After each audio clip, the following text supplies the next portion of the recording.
And that comfort and what constitutes quality of life is personal and individual and different for each person. They're paid to what brings comfort and pleasure, as well as to signals that someone is uncomfortable. Oftentimes, it's assumed that as someone's dementia progresses, they can't tell us what their comforts are. And if they present challenging behaviors, such as pushing a caregiver away or spitting out food, this is because it's often assumed that this is because of their dementia, but it almost never is.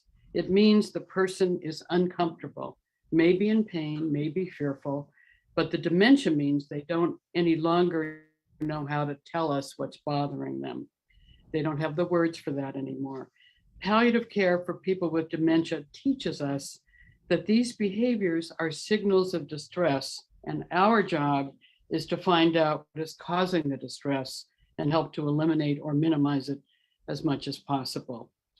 I worked with years ago, he happened to have come to a nursing home, having spent many years with his wife at home, and then in another nursing home, and actually for a brief time in a psychiatric unit at a hospital. And he came and he had a lot of difficulty, particularly in the evening when going to bed, but other times as well. He was on a lot of antipsychotic medications. And the staff sat down. His wife was, because of this, the home was going to ask him to go elsewhere, but they didn't do that. They sat down with her and discovered that his routine at home had been to stay up till about 4 a.m, sleep till about noon, and then get up. And when was he pushing people away, and when was he difficult? When they tried to get him to go to bed long before he was ready to, and when they would wake him up out of a deep sleep first thing in the morning. So they adjusted his sleep schedule, and all of these behaviors virtually disappeared, and he was taken off all antipsychotics. Now, I'm not going to say that it's always that easy, but I am going to say that you don't get there if you're not looking for it. So the critical thing here is to try to know as much as we can about each person. And on the other side of that, for the person with dementia, once they have that diagnosis, to really give a lot of thought to what comforts them, because that is really information, and nobody knows it better than that person.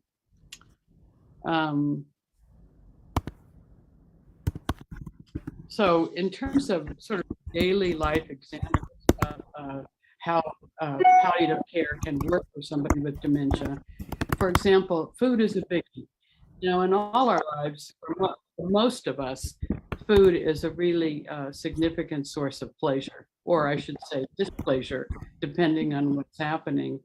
And one of the most important things here is to remember that whether they are somebody's at home or whether they're in a long-term care setting, that we are all more likely to eat food we like. It's okay, to think about bringing food that's going to be the most pleasing to somebody, and trying to talk somebody into broccoli when they've never liked broccoli doesn't make a lot of sense. So it's really, I'm sort of, one of the things that I learned in my pursuit of palliative care and dementia is that many years ago, the Diabetes Association and the National Dietetic Association both talked about the fact that when people reach a certain age and level of disability, quality of life is the most important consideration, and special diets really are not necessary, except in the rarest of circumstances, they're not pertinent. So it's really important to realize how far we've come in terms of if people don't eat at all, they're going to be malnourished. It's more important that they have, and real food is almost always better than supplements. Now, there are people that like supplements, but in my experience, and this of course is primarily in the long-term care setting, I've seen lots of cans sitting around with a straw in it, but barely touched. That doesn't mean it never works or it's never useful, but real food that people enjoy is going to be the most successful, as it is for the rest of us. In terms of rest, one of the things that I don't think I ever thought about before I began to get into this issue, but along with the fact that, you know, as I've described with Anthony, we all have our preferred routines. Some of us are early risers, some of us are late risers, some of us like naps, some of us don't. But beyond that, and beyond the fact that it certainly is true that as we get older, these things can change. And also, of course, dementia can cause changes. But beyond all that, the other thing to keep in mind is that the, uh, the experience of dementia itself is more tiring. When you are awake and you are and your dementia is increasing, it takes more work to understand what's going on in the environment. Therefore, people are going to be more comfortable if there is a balance of stimulation throughout the day. I have worked for many years with a home in Arizona, and they actually have been able to completely eliminate sundowning. And the way they went about this was to really look at the amount of stimulation that was going on in the environment. And if we think about it, for most of us at the end of our working days, whether those days are still happening or whether they're in the past, we can certainly remember how we often felt at 5 o'clock or on a Friday afternoon after a busy week. And that is somewhat similar to what's going on for the person with dementia, only it happens throughout the day as they get exhausted. And so there need to be quiet periods in between meal times and other activities to pay attention to when the person is feeling overwhelmed. And that's also, of course, a time when sometimes you'll hear people calling out or just being really uncomfortable. But if we give people the opportunity to have that balance throughout the day, whether they're at home or they're in a long-term care setting, it will work better.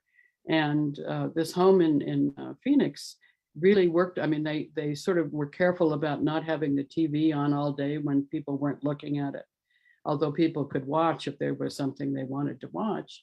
They worked on a silent shift change. They just paid attention to the environmental factors that were going on and tried to minimize the distractions. And they actually came up with a silent shift change, which was really, I've witnessed it several times and it makes a difference. But beyond all that, it's also true that some people really do need that nap in the afternoon. And people do that differently. We all do it differently. Some of us need to go back to bed for our nap. Some people will just sit in a chair and close our eyes for a while. And some people, of course, don't need a nap. But the issue is to pay attention to what works for the person and to pay attention to whether they're getting proper sleep at night. Because one of the things we know is that a typical cause for falls is the fact that people are not getting enough sleep. So it's important to pay attention to sleep. And it's, as we all know, if we think about it, sleep is a big issue in comfort for all of us. But those habits and those experiences are going to be different. Finally, the pain is another big issue. And that is something which one of the things that's been very useful, and I think the long-term care community is beginning to do this more and more, and that is start using what's called a behavior-based pain scale, where if certain behaviors occur, it's a signal that they need to be assessed in terms of whether they're experiencing pain or not. Because those smiley faces and pain giving an impression of whether asking somebody whether they're experiencing pain from 1 to 10 isn't really going to work in most cases as somebody's dementia advances. On the other hand, if somebody is calling out, if they really are looking to be in distress, it's not uncommon that the reason for that distress is pain. It might be a little pain or it might be a lot. You can't always tell how much is going on, but you can tell that it's a clue. You need to look at it more carefully. The other thing about pain is that when we started some work in exploring this area, we discovered, and these were three, as it happens, 3 good nursing homes, that everybody was being given pain medication, PRN, meaning they had to ask for it. Well, if you're earlier in the diagnosis, you can tell somebody when you're in pain, but later on, to ask somebody who has advanced dementia whether or not they're in pain, they're often, if they're going to answer at all, they'll often say no, even though they may well be. So this behavior-based pain scale, which, by the way, if you look up PainAd on the internet, you'll see is very easy to follow in terms of really understanding what some of the likely indicators of pain are. The other thing is that, so it's much better. An awful lot of the pain we're talking about is chronic. A lot of people have pain during the night and it interferes with their sleep. So a pain medication, even if it's just Tylenol, which works for most people, that will last all night, is much better than having to wake somebody up every 4 or 6 hours or wait until they tell you they have pain, which more often than not, they're not able to do. So pain medicine that lasts all night and that is given on a regular basis is going to be a lot more valuable for somebody with pain. And as I've gone into this work more and more, I really keep my eyes open for pain as a possible cause for a lot of people's distress. And as I said, very often Tylenol will work. And the other issue is to really, if you're not sure, you can always, obviously with the support of the physician and medical personnel, you can do it on a trial period and see if it's helpful. But I had the experience a number of years ago. A friend of mine was caring for her mother at home. Her mother had dementia. And at some point, my friend said to me, Ann, Mom is going through some changes and I'm not quite sure what's going on. At night, she just is starting to get kind of more distressed. And I said, well, I don't obviously know exactly what it is, but have you considered the possibility that it might be pain, that she might be having some aches and pains? And the next day, my friend called me back and she said, I thought about it. I take Tylenol every night before I get to go to bed. My mother, who's 25 years older, probably has more aches and pains than I do. So she gave it a trial effort. It's not, it's not a sure answer, but it's just something to really take more seriously than I think we often do, because we expect, however improbably, I guess, that people will be able to tell us or that we'll know. And we don't necessarily for the person with dementia. So it's really quite important that we pay attention to pain. I had the experience a number of years ago where my stepmother and my father were in assisted living, and my stepmother had some dementia, but she was still in the apartment with my dad. And I was sitting chatting with her, and then she got up to go not 10 feet away to the bathroom. And within about 5 seconds, I heard the howl out of her that scared me to death. I'd never heard her like that. And I realized, mercifully, happily, the aide who worked with her all the time, because I lived across the country from my stepmother, so I wasn't as up to date on some of her care needs, came rushing in, and she knew what was going on. My stepmother was constipated. The issue was that her dementia was such that she didn't sort of remember what constipation was and what was going to help her feel better, and that it would get better. So all she knew was that instantaneous pain, which can be quite terrible. So I'm not trying to minimize that, but I am saying that paying attention to pain and understanding also that we've all known people who've had a fall, even broken a hip, and not exhibited anything we could see as pain. So it's important that we understand that people experience these things differently and communicate them differently. And finally, having a good day is a really, really critical thing. It's just as critical for the person with advanced dementia. They too can get bored. They too can feel lonely. They too can feel disconnected. And what will help them feel connected, what will help them feel not so bored, is going to be different for each person. As Susan has alluded to, I am a huge fan of music and memory. I do think most people get some pleasure from music, but again, it needs to be music they like. I often only half jokingly say, when you do your advanced directives, make sure you list the music you like and the music you don't want to listen to, because that's probably just as important for most of us. If you hate opera, it's not going to work for you. If I'm a big fan of all kinds of music, particularly blues and jazz, but I'm not going to do well with disco. So, I'm telling you now. But the point is also that, and I have had this experience so often, it isn't the quantity of the activity, it's the quality of the activity. A few minutes of real interaction with somebody can last hours because they've had a real human connection with somebody.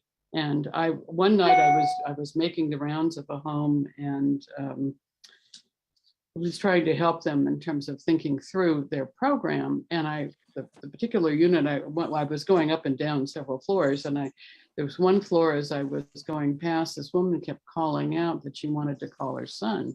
So finally, I just took the moment to stop and talk to her. And immediately she started having a real conversation with me. All the other times through the floor, all she did was say, I need to call my son. I need to call my son. Nobody ever answered. Nobody talked to her. And that's oftentimes will last for a long time. I've noticed this over and over. Also, again, as the dementia progresses, it's often better for small group activities and or one-on-one and it may last, it seems overwhelming, the idea of giving a lot of people one-on-one, but it will last longer than if you take somebody to a large group activity and they fall asleep in it. That's not a meaningful moment for them. Even if most people in the group are enjoying a round of You Are My Sunshine, if you're the person falling asleep, that's not a meaningful moment for you.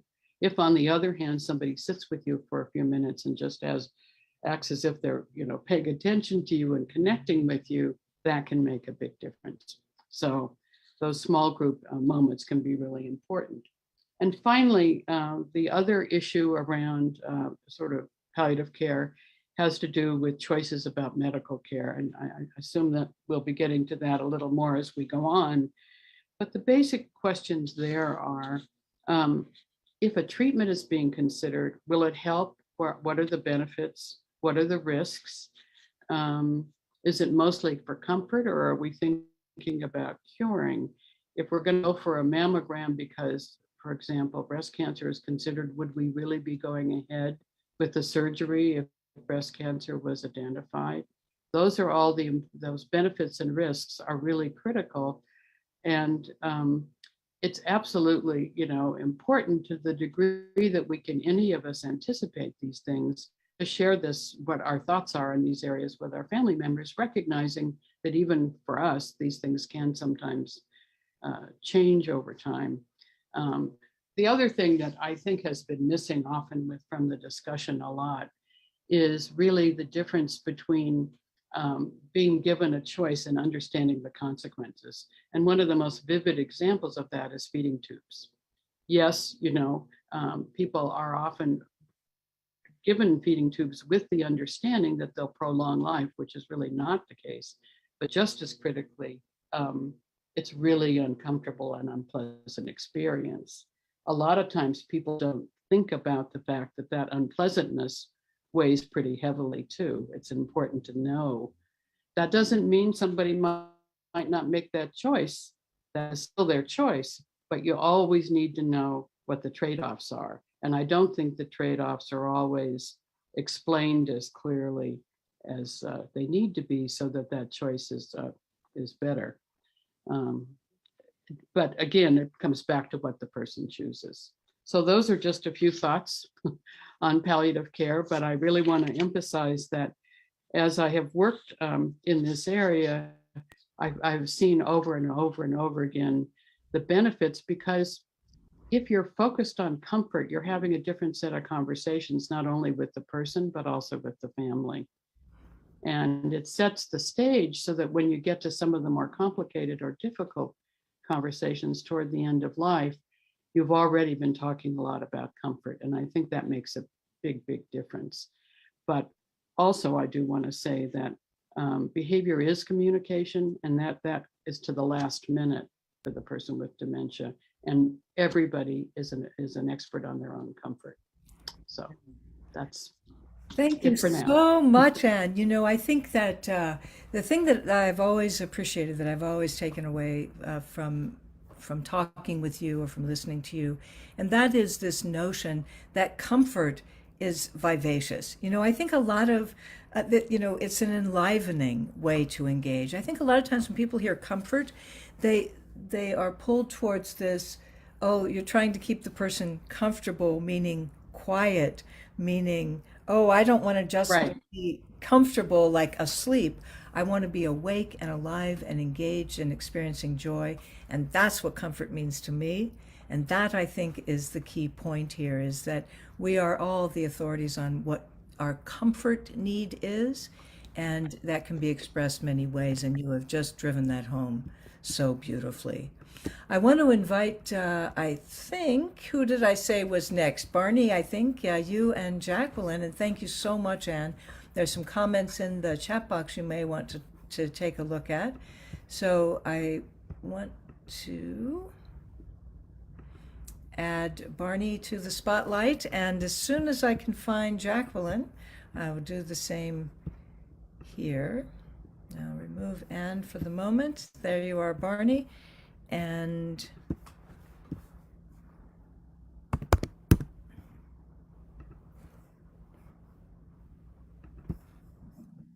somehow I don't see how to get to Jacqueline. This is Barney, why my don't you go ahead? first time using the spotlight function. Thank you for speaking, Jacqueline. That was the magic thing. And we will have Barney go ahead and speak first. Thank you. Hi, everyone. I'm Barney Nelson. I'm out here in the other Portland, Oregon, not Portland, Maine. I spent about 25 years in the high-tech world, and then 15 years having my own business. Didn't know a lot about dementia. If you'd asked me back then, I would have said dementia is the same thing as Alzheimer's. What's the difference? But over a period of time, in 2018, I started having some symptoms. I started realizing that there were some cognitive things that were showing up with me that were beyond what I would describe as normal, particularly when it came to multitasking. And then there were some other things too that were going on that made me wonder. And then, of course, the thing that really, for me, brought it home was when I started having a certain amount of hallucinations. Through the process, my wife and I had been going to see a neurologist and went to see a few other neurologists along the way and a neuropsychologist. And finally came to a diagnosis in January of 2019 of Lewy body dementia. So sold my business and then became the what's next type of question. And so far, the way it's been answered has been with being involved with dementia advocacy.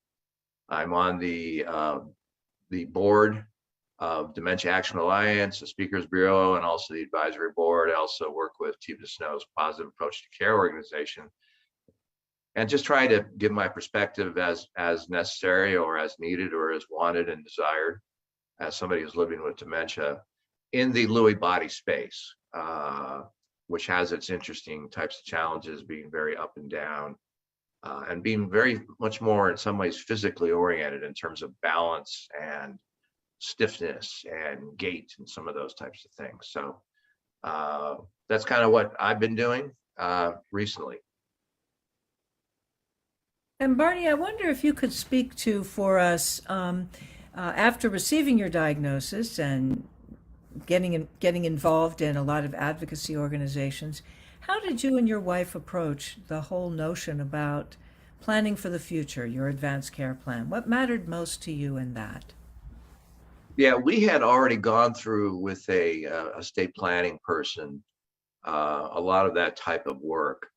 But of course, with this diagnosis, it sort of forces you to relook at things and decide, do these things still make sense, or are some changes in order? And one of the things that happened with me was I was involved with a Dementia Action Alliance group. And there was a gentleman speaking named Dr. Stanley Turman, who kind of changed my attitude on some things. I really appreciate what Anne brought up about the feeding tubes, because that's been something that I've been going around about, particularly lately, after initially deciding that I didn't, if it came down to a feeding tube, that I would not want to go that direction. And then in some of the conversations I've had more recently, I've kind of rethought that and wondered about that. But I really appreciate what Ann was saying about, it doesn't necessarily increase your lifespan, and there's also, it can be very, very uncomfortable. So getting that word out like Ann's doing, I think is just really, really so important. I'm not sure I answered your question though, Susan. Did I answer your question? Yes, you did in part, but I have a follow-up to it. In our work together on the End-of-Life Planning Committee, I know that there were a couple of things that Dr. Stanley Terman said that particularly resonated with you about end-of-life planning in particular. And I wonder if you could share that with the group. Well, I think there's a few things here. One of them is, and this is kind of going back to, your previous question also. Once we found out, my wife and I, that I had Lewy body dementia, we, as it turns out, my wife had some family members or a family member, a second cousin or so, that had Lewy body dementia. And the family members of that person were able to give us some really good advice. And one of them was, because of falls, because of balance types of issues, you really want to get to a living type of arrangement that is a single floor. Most people want to stay at home as long as they possibly can, and that's certainly my situation and what I wanted to do. But you have to make sure that you can do that in a place that will be safe for you. We had been living in a home that was 3 stories. We said, well, that's not going to work. There's too many stairs. So we sold our house and moved into a 1-story home, which is where I'm at now, and tried to do some other things as necessary, and thinking about in the future how we may have to change certain things, certain parts of the bathrooms, things like that, in order to be able to function well and maintain a level of comfort and a level of efficiency with what I'm doing. Beyond that, I've been very open with my kids, and open with people that want to talk about this, friends and so on and so forth. And so what I decided some time ago was, one of the best things I could do, since I get probably most meaning in my life comes from being a dad, and spending time with my kids and trying to help, and if I can teach or whatever, we're going to be doing some videos, and we're going to be putting down in these videos kind of my wishes in terms of end-of-life type of treatment, types of scenarios. And I'm going to make sure that either in the filming of those videos or after the videos are shot, we get together as a group and watch the video, or watch it while I'm being videoed, so that everybody can hear exactly what I'm saying and hear the same words and know exactly what my wishes are. I think this is really important. I've seen examples where there are misunderstandings, or worse, when it comes to final wishes, those types of things. And I want to make sure that's completely clear.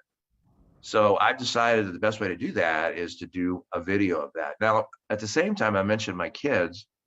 And what I want to do is, for each individual kid, I'm going to do a individual video and talk to them about what I appreciate the most about them, and how proud I am of them and everything else that they've done. And maybe a few tidbits or points or whatever on things they might want to think about that I can maybe come up with.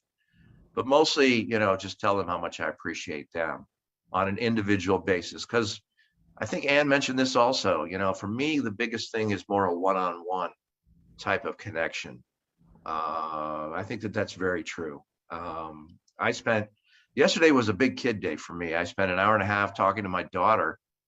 We're going through a book together called The Power of Meaning, and she wanted it to be a dad and daughter type of thing. And we were reading about 2 chapters, and then we get together and discuss those chapters, and then another 2 chapters. And and doing that. And then later on that night, I spent about 2 hours talking to my son about some problems that he's having. That was very, very good. And, I really appreciate my kids wanting to do that with me. So having the time to be able to interact with people, even when sometimes you can't interact exactly the way you want to, you may have difficulty speaking, whatever, but you can see that the people that are there are appreciating being around you. I just had a granddaughter that was born a year ago. I can imagine her maybe showing up with her parents, my daughter and my son-in-law, and saying, "Granddad, granddad, granddad," and coming in and meet me. And I may not be able to completely communicate, but I am providing joy to her in some form or fashion. And that is something that's really important to me, to be able to do that. And I don't want to deprive her of that if I can do that. The same thing, of course, with my kids, and same thing with any future grandchildren that I have, which hopefully I think there'll be a decent amount of those, because I love being a granddad. So again, I feel like rambling a little bit. Not sure I'm answering your question, Susan, but keep asking me questions, and sooner or later I'm going to get them right. You answered it beautifully, Barney. I was particularly remembering an earlier conversation we had about those grandkids coming to visit, and the appreciation that even if the way you are with them now may not be the way you are with them then, you will be with them. And that ability to give them joy at various stages, to me, is just like a great summation of so much of your perspective. I'd like to invite Jacqueline into the conversation as well, and turn this into a little bit more of a three-way or a dialogue. So I will join you on the screen here. Jacqueline, share your perspective if you would. Well, I'd like to pick up on some things that Barney said. I think that the idea of the video is wonderful. And also, it can be a time where the family in that interview can also ask their questions, because each of us have a different kind of question about what a person wants at end of life. So I can see that also being a family interview, with each person even asking Barney questions and finding out what they want to know. Because one of the things I've found is that the family dynamic really comes into play when we think about end of life. And some families, Barney, it sounds like you co-created a beautiful family dynamic. Not all families have that. And so there are many families that have a lot of competition, a lot of issues of control, obviously, issues of I know what's best for mom or dad. And so I think that with many families, the family dynamic is something to consider in planning. For example, it might be better in planning with someone asking them their wishes. And of course, I believe these forms are very helpful in getting a family started. And that's what our committee has been doing, finding the forms that we think might be helpful to people to at least have an outline of questions and concerns. But I think that having it small at first with maybe an intimate exploration with the person, maybe the family member that seems to have the best resonation and chemistry with that person, to start out small, maybe not having a big family gathering and asking questions as a large group. And again, this is up to the family, but I want to put that caution about timing is everything. And the timing for the person as well. Is this person having a good day to have a conversation like that? Are they going through some physical pain or some emotional issues, or they're tired, or they don't feel they can focus at all? So I think being sensitive to the timing of the person and the family dynamic, and starting small, maybe with one person that seems to resonate, and begin that process in an intimate way, I think would be one thing I might want people to just think about how to handle that. And also, what matters most to people sometimes is something that's surprising. like what they don't want, because we've been focusing on what they do want. What do you want? But I think another dynamic to ask people is, what do you want to make sure we don't do? And you don't want this to happen, or you don't want us to do this for you, to you, whatever. So I think that's another piece of the consciousness in a group that we have to be very conscious of, because sometimes it's actually easier to start with what I don't want than what I do want. And another aspect of that is that very few people ask the question, and I've noticed on all the forums in our committee, very few people ask the question, what is your ideal dying scene? What is your ideal death? Not that we're given it, because we never know how we'll die, but it's a very deep, much deeper conversation to hear who people want to be surrounded by. What is the behavior of those people that will help you make your transition? What can we do for you physically to make you comfortable? And what do you not want us to do? Do you want us to say prayers? Do you want us to read to you? Do you want that special music you love? Do you want us to hold your hand? Do you want us to just be still and quiet? You know, very simple but direct questions. I find most people have a hard time being this direct. And I find that most people that I've encountered, my background is mostly working with as a hospice volunteer, as a psychotherapist, of course, with cancer patients. And also I've done many workshops on the art of death and dying. And also I've taught death and dying from a Buddhist perspective as well. So that's kind of my background in this field. But I find asking people literally to talk about a scene that would make them feel comforted and cared for and loved and safe in that dying process. So we never know when your actual death occurs, but it's interesting to hear what they'll tell you, because you'll get so much help by asking a more direct question. Like I said, timing is everything. You can take it in little pieces. I've thrown out a whole lot of things, but I don't mean to sit down and have that conversation at one time. And also, I think another thing people mistake in this conversation is it becomes a Q&A. I ask you a question, you give me an answer. But the person asking the questions never shares their views, their feelings about their own death. And I think it becomes much more intimate when it becomes a real conversation and a real sharing, like, oh, I never would have thought about that. Oh, that's an idea. I like that. Or, gee, my thinking is a little different. Or so that it becomes a real connecting point, because death is one of the most intimate things we could talk about, just like life is. Because death is a reflection of life. Death, in my opinion, of course, I'm bringing about my own views. I actually don't think it's the total end of life. I do have a humorous quote to add in here, because I'm sure other people will quote beautiful poetic quotes, which I love from many books I've read. But I love this short sentence. The humor from Emmanuel. He said, you know, what's death? People say, what's death like? He goes, death is like taking off a tight shoe. And I think sometimes we forget about humor in death. Like, ooh, it's such a big topic and it's heavy. And sometimes, you know, and of course we have to be very sensitive and appropriate and be aware of when and if even to bring any humor. But I think that's another thing I would encourage people to lighten up a little bit about death.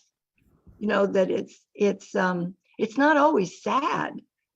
It's not always bad.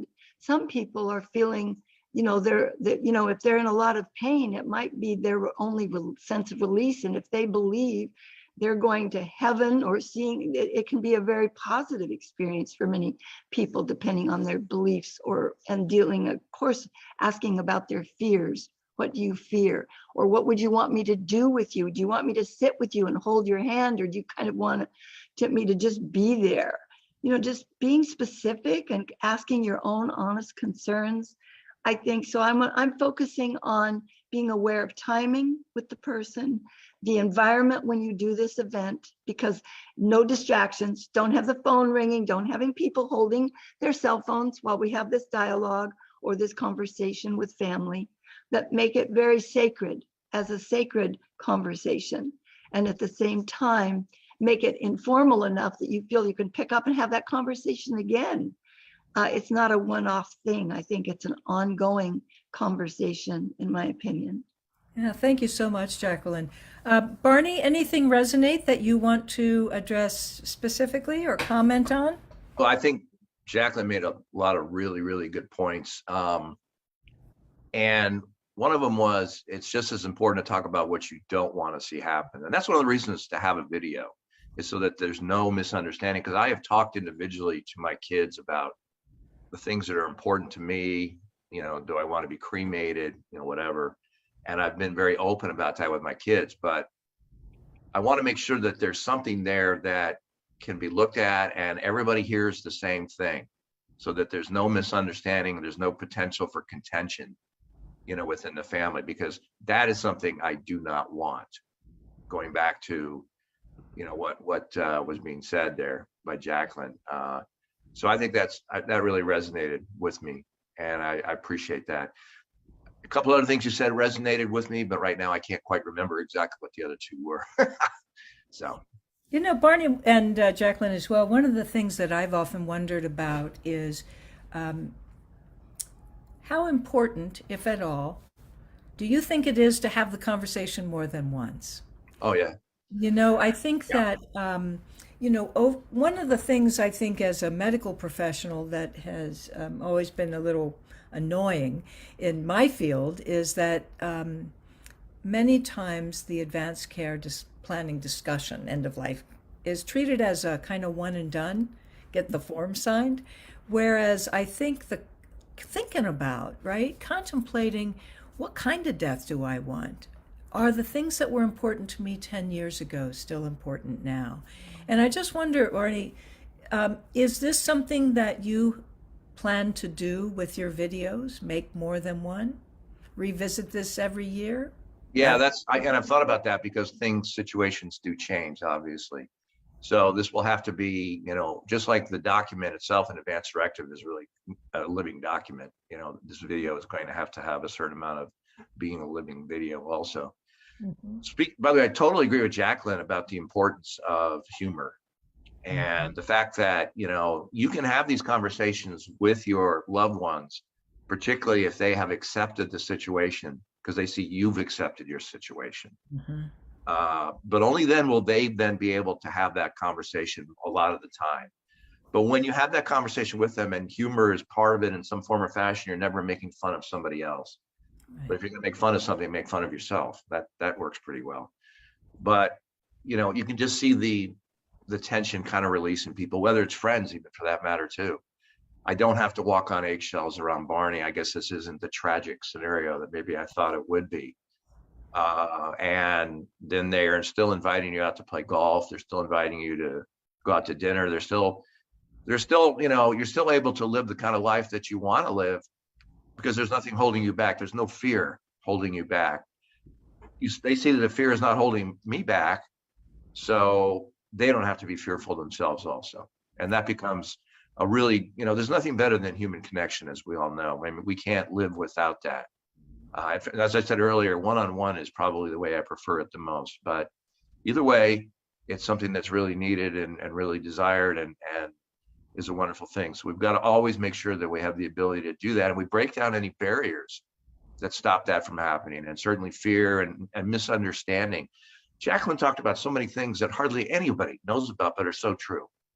You go in when you talk to a doctor, and doctors are, it's a very difficult disease to have to diagnose, first of all, and work with patients on. And when it comes to then, okay, now where do we go? Last times there's not a lot of things that they really can think about or know about or whatever kind of things that Jacqueline does. So the word that she's spreading now, the more that gets out, I think is really going to help a lot of people.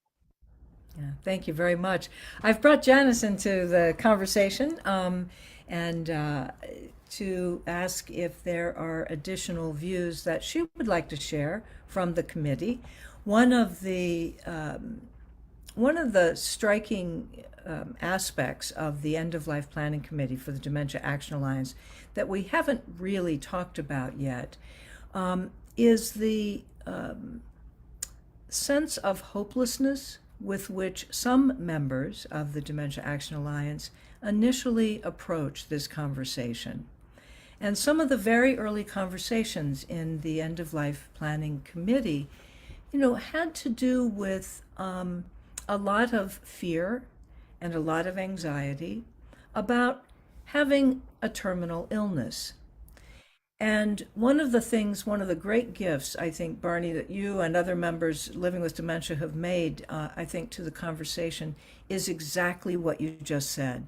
The willingness to address those fears, the willingness to replace that fear with hopefulness, with that sense of there being something that you are able to do and making it possible for others to have that conversation with you.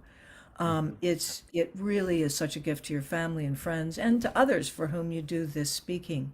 Jen, I wonder if you could speak a little bit to the committee, its charge, and where it ended up.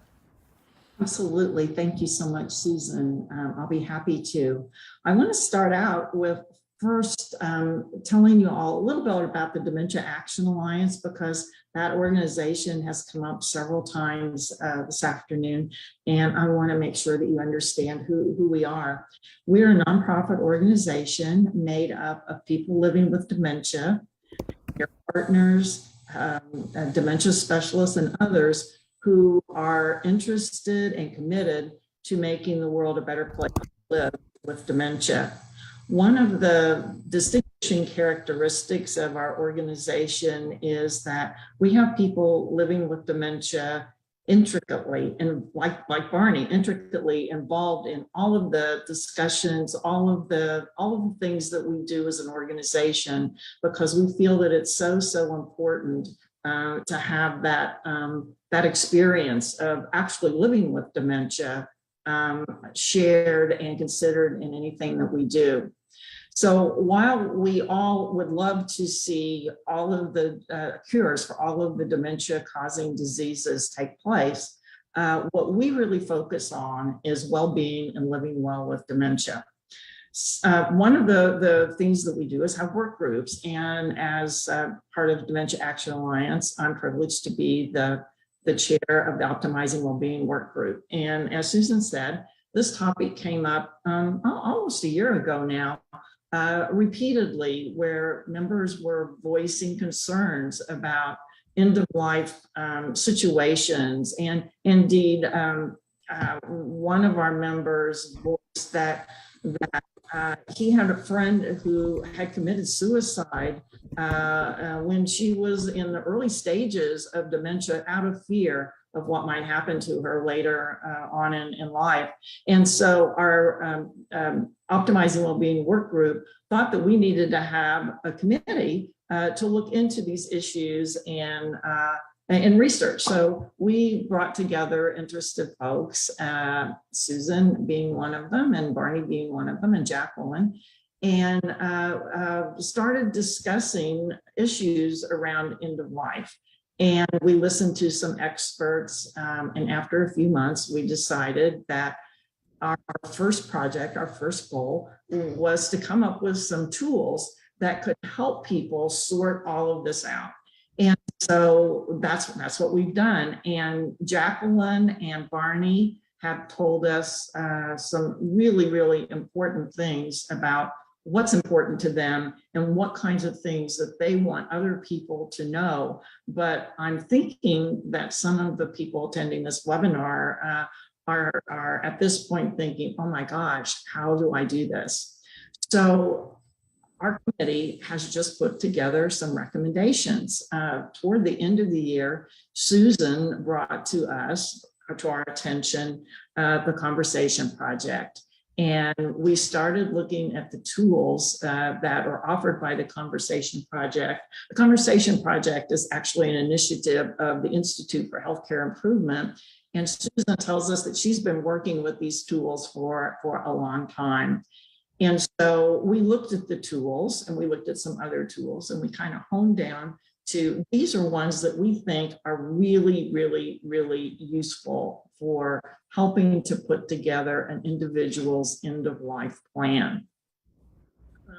There are actually we have created a recommendation, and all of these resources will very, very soon be available at the Discovery Center on the Dementia Action Alliance website, which is daanow.org. And Susan, if you will put that in the chat box for me, I would appreciate that. I'm way ahead of you, Jen. I got it there already. I see everybody looking at it on the side. That's okay, folks. We're I'm not really good at doing the chat box and the talking at the same time.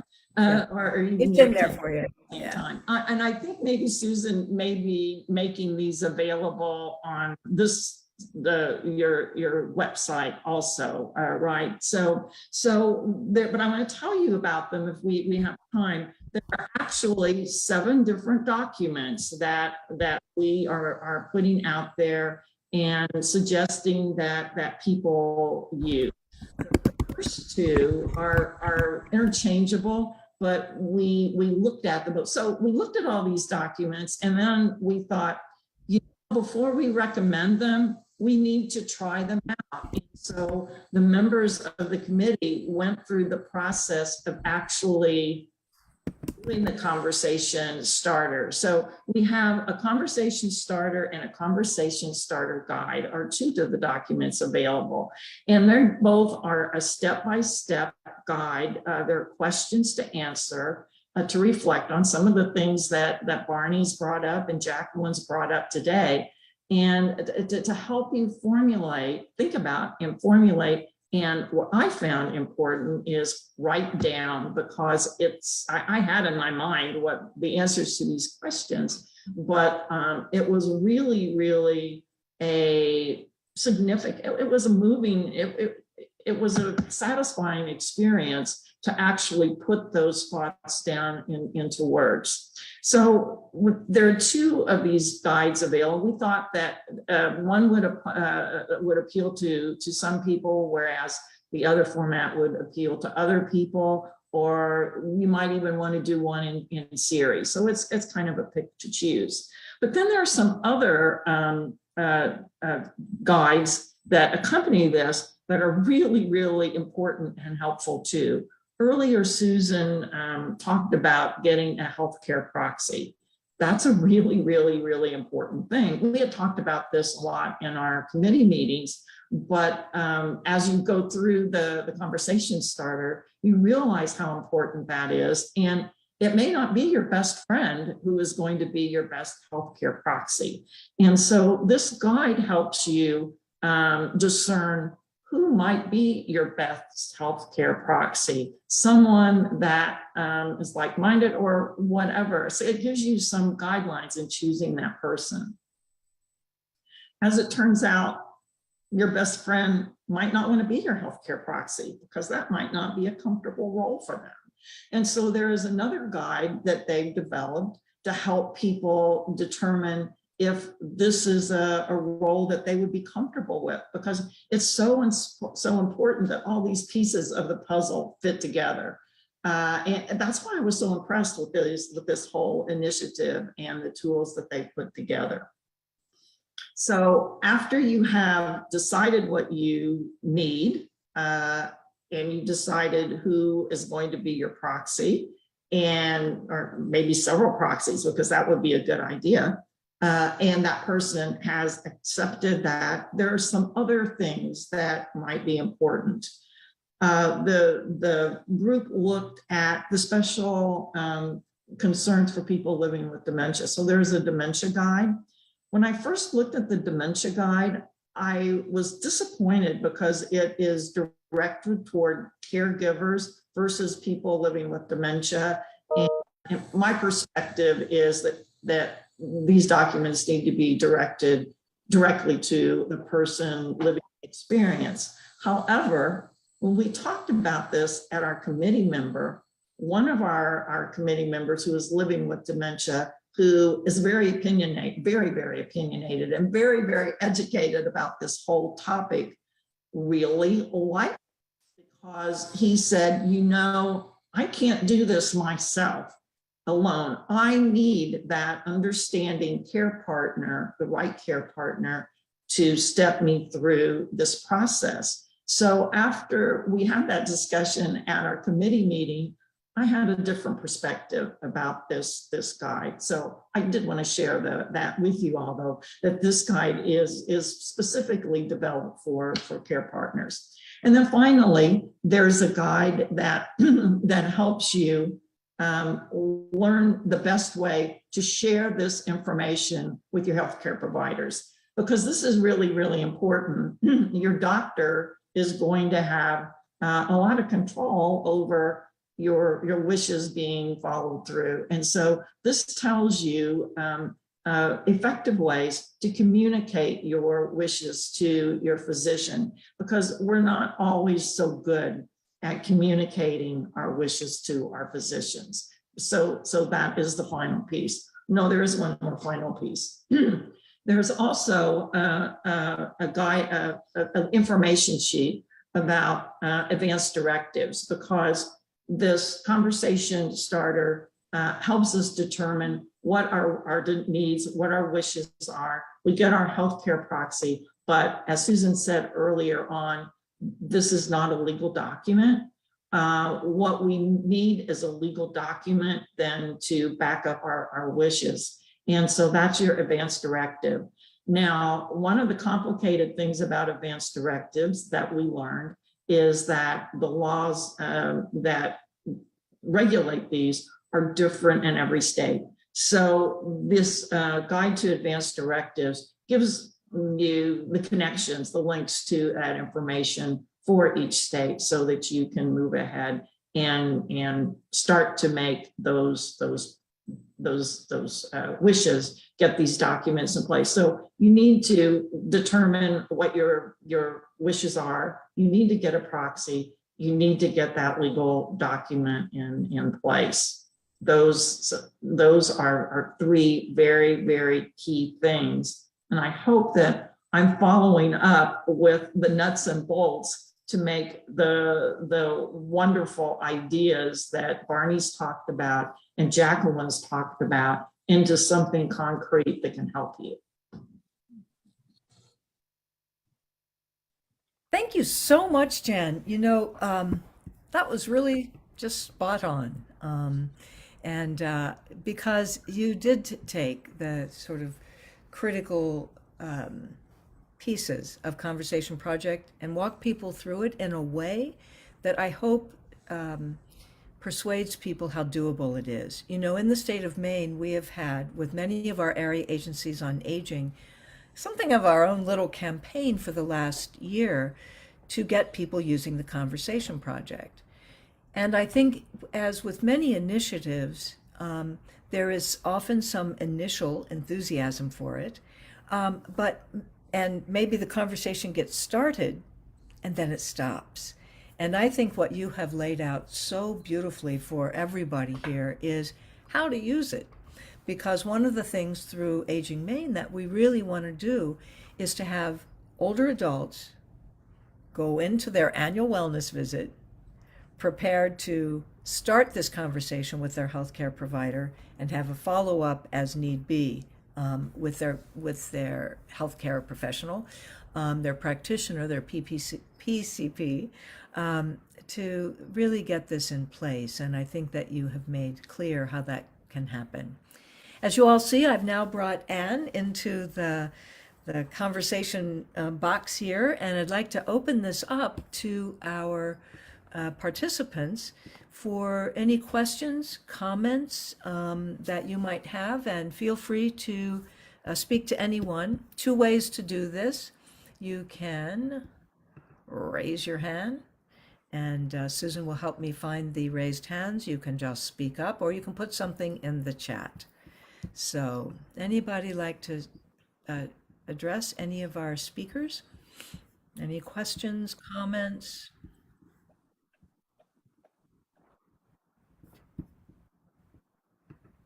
I have to scroll through several screens here, so if you have your hand up and I'm not seeing you, please speak up.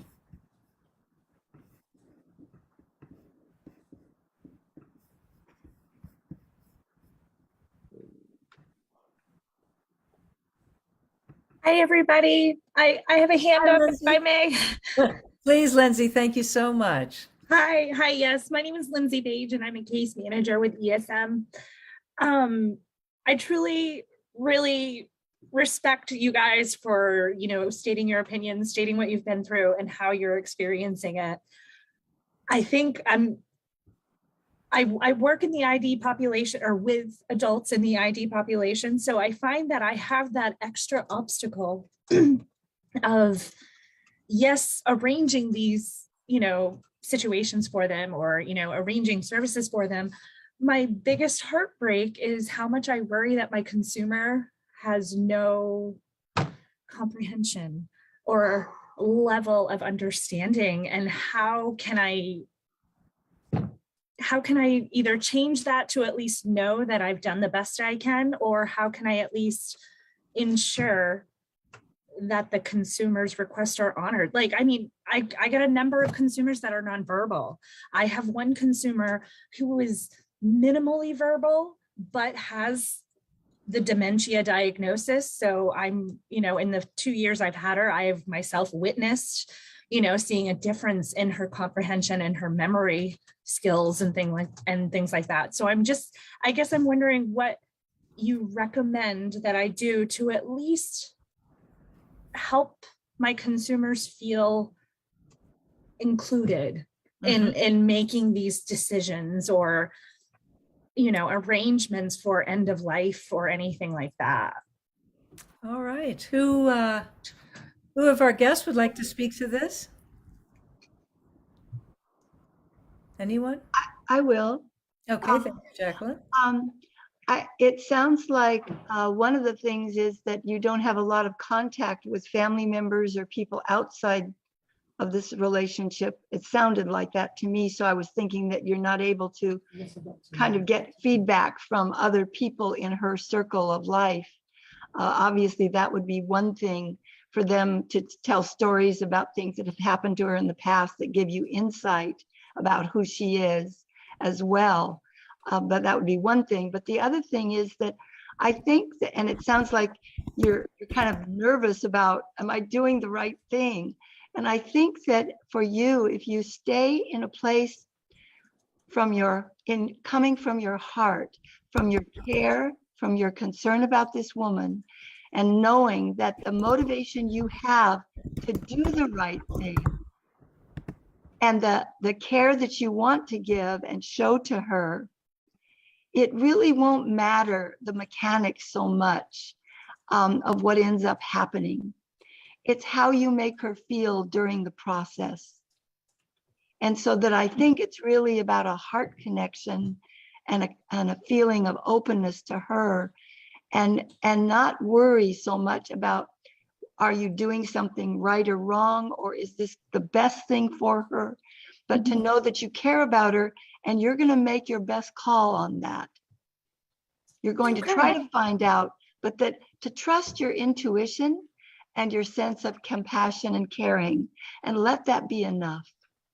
Well, and honestly, like, to hear you guys say how something such as the type of music the person would want to listen to, possibly coming into those last moments and stuff. And it's like, I'm so grateful, because for that particular consumer, I know all that stuff, they're obsessed with Elvis. So it's like, okay, I'm going to get a playlist together. But so good. At least I in hearing you guys and your experiences, I actually was reassured to know that I think we're on the right track.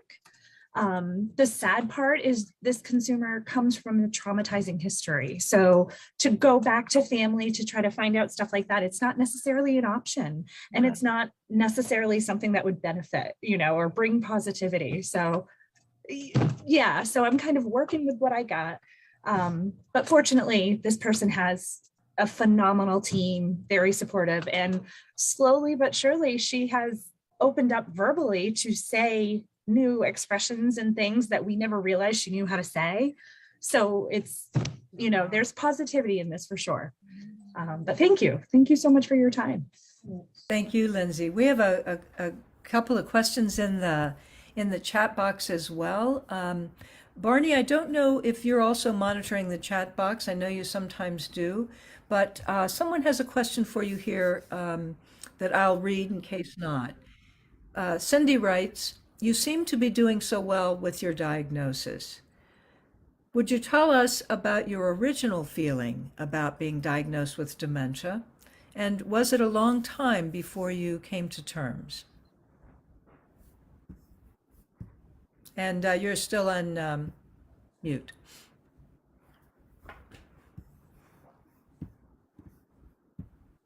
All right, there we go, I think, right? Yes.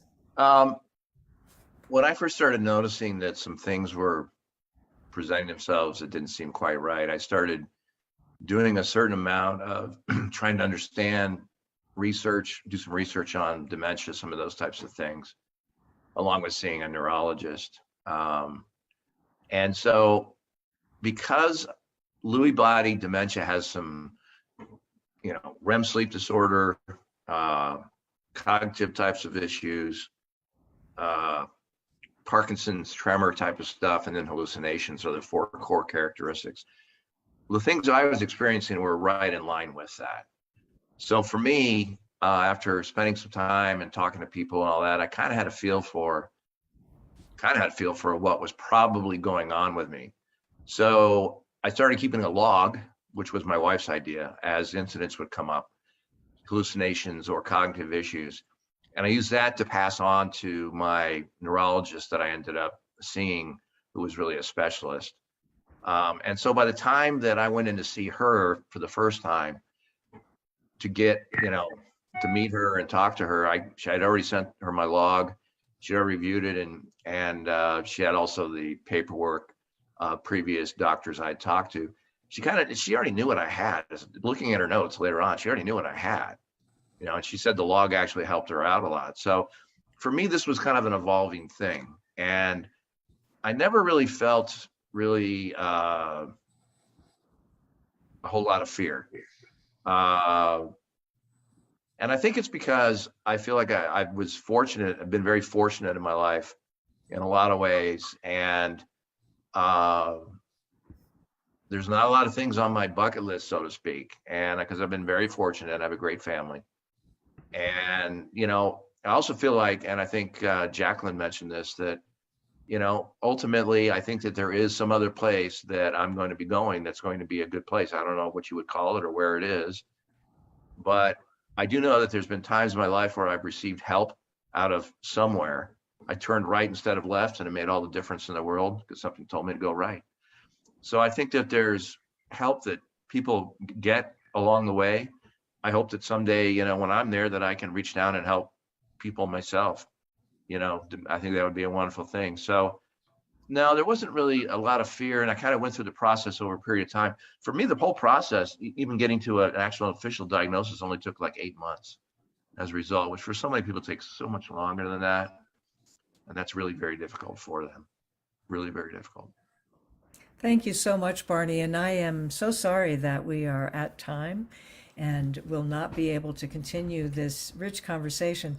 Lindsay, I did put one note for you in the chat box that if you're not familiar with the whole supported decision-making movement, I think you'll find it very rich because I think, as Anne also pointed out, there may be a stage in life now for somebody with ID, later for somebody with advanced dementia, where they are not verbal, but everybody knows the difference between pleasure and pain. Everybody knows what comforts them and bothers them. We know we're not going to give Anne any disco. We know we're going to find some jazz and blues. And so I think that that's another important resource. I want to share my screen if I may. No, I don't, because I can't find the slide I want. I was going to do another poll just out of curiosity. And I won't do it because it's too late. But my curiosity was this, and that is how many of you have an advanced care plan? How many of you have an advanced care plan that you've actually looked at in the last 5 years? How many of you, as a result of being with us today, will have this conversation with those you love? How many of you might actually, if you are in the biz, might actually be willing to bring it up with your patients, your clients, your friends, your family? Because, the whole conversation project started as a conversation at the kitchen table, because Ellen Goodman regretted not ever having that conversation with her mother, even though she was her healthcare proxy. And she said, we got to start talking about this. We got to start normalizing the fact that we all die. It is like our best common humanity. It's the thing that guaranteed will happen to all of us. So it's such an opportunity for a conversation. So my hope is, and I was going to ask you, that you are inspired to have that conversation, whether personally or professionally, that you will help somebody else have that conversation. And I thank you all so much for being here today. We will be back with the final in our Dementia Reconsidered series next month, April 12th, I believe it is, but we'll send you a notice. And we will be talking about the ways in which environments support the emergence of compassion. So hope to see some of you back for that again. Barney, always. Jacqueline, thank you so much. Jan and Anne, real pleasure being with you today. Look forward to seeing you again. Bye now.